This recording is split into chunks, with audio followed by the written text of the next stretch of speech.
Chapter 21, Boiled by Indians. Far as I'm concerned, taking a bath is sort of like drowning, with soap. Never could abide it, not since I was a little baby. Harold says our dear mother used to rinse me in a big tin pot under the water pump, like I was a potato, and it always made me holler. So naturally, I try to persuade Minerva, the tattooed lady, to save the 10 cents and buy us some taffy and licorice twists instead, and maybe a peppermint to improve her breath. Bath is a waste of time, money, and effort, I'm saying, as she drags me into an alley not far from the steamship terminal. The alley is a dim and narrow place of falling down shacks and skinny buildings that lean toward the harbor. A little dirt makes a person healthy, I insist. Look, all I gotta do is spit in my hands and rub 'em on my trousers. See? Good as new.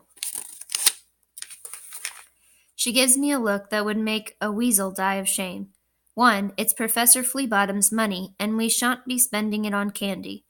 2, hold your tongue, or that will get a taste of soap too. Understood? What about 3? 3? When a person says 1 something, and 2 this or that, usually they say 3 such and such. It's never just 1 and 2, there's always a 3. Everybody knows that red-haired folks tend to excite easily, and that's certainly the case with the tattooed lady. Without another word, sputtering don't count, she slings me over her hip like a sack of laundry, and before I can count to 4, we're inside a hot, steamy shack, and she's handed me over to the Indians for boiling. The Indians plunge me into a big wooden laundry tub of hot, soapy water and scrub me like a load of dirty shirts, and talk to each other in a language that sounds like a bag of bells falling down the stairs. Turns out they're not Indians like we have in Maine, that mostly live in the woods and fish and hunt.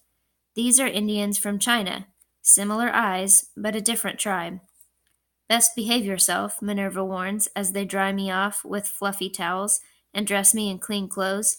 If I tell them you're half pig, they might have you for supper. Apparently being shipwrecked on a cannibal island makes Minerva think all foreigners are cannibals. For your information, Indians don't eat children, I tell her. They prefer full-grown females with red hair.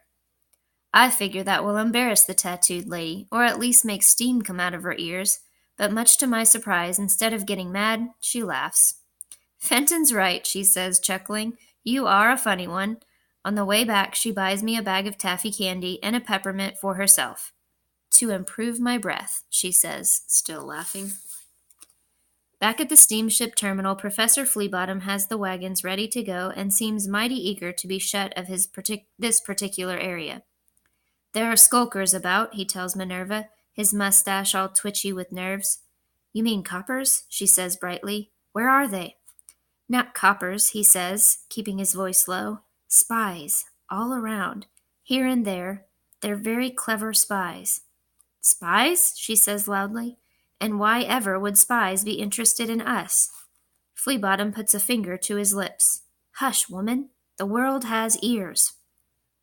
Then he notices me standing there, listening to every word. Bad habit of mine, he says, clearing his throat, joking about this and that. What a ridiculous idea.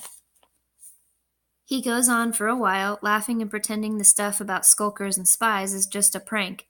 But I know a thing or two about stretching the truth, and Mr. Fenton J. Fleabottom, he's a stretcher. I decide to keep my eyes peeled, just in case.